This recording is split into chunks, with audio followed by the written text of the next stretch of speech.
Türkmenistan Devlet Başkanı Gurbanguly Berdimuhamedov da zirveden önce TRT World'e konuştu. Türkiye ile yüzyıllara dayalı tarihi dostluk ve kardeşlik ilişkilerine vurgu yaptı.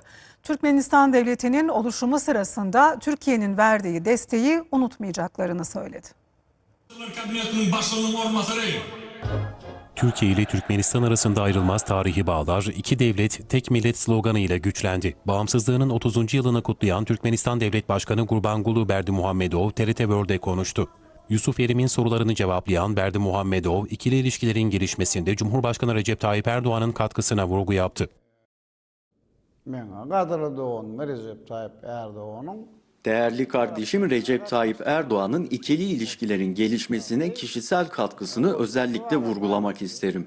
Ayrılmaz tarihi bağları ilişkilerimizdeki hedeflerimizin benzer olduğunu idrak ederek Türkmen-Türk münasebetlerinin geleceğini beraber inşa ediyoruz. Berdimuhamedov, Türkmenistan Devleti'nin oluşumu sırasında Türkiye'nin verdiği desteği unutmayacaklarını söyledi.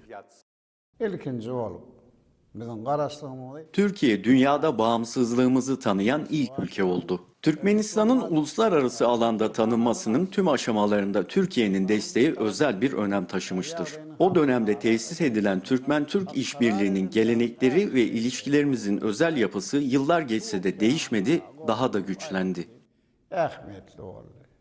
Berdimuhamedov, iki ülkenin ekonomi ve ticaret alanındaki işbirliğinin yanı sıra barış, istikrar ve güvenliği sağlamada da beraber hareket ettiğini belirtti. Türkmenistan lideri Türkiye-Azerbaycan-Türkmenistan arasında yapılacak zirveye de değindi. Türkmenistan, Azerbaycan ve Türkiye'nin yaklaşımları Merkez Asya, Hazar ve Karadeniz bölgelerinin gelişmesine olumlu etki yapmaktadır. Üç ülke Avrasya'nın bu bölümünde uzun vadeli istikrarın sağlam bir temel üzerinde durmasında katkıda bulunmaktadır. Berdimuhamedov, TRT'nin Türk dünyası için önemine de dikkat çekti.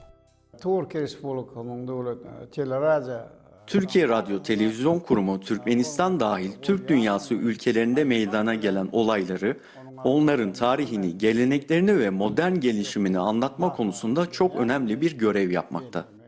Türkmenistan'ın bu yıl Türk dili konuşan ülkeler İşbirliği Konseyi'ne gözlemci olarak katılması bekleniyor. Berdimuhamedov, bunun konseyin siyasi, ticari, ekonomik ve kültürel insani alanlardaki faaliyetlerine katkı sağlayacağına inandığını söyledi.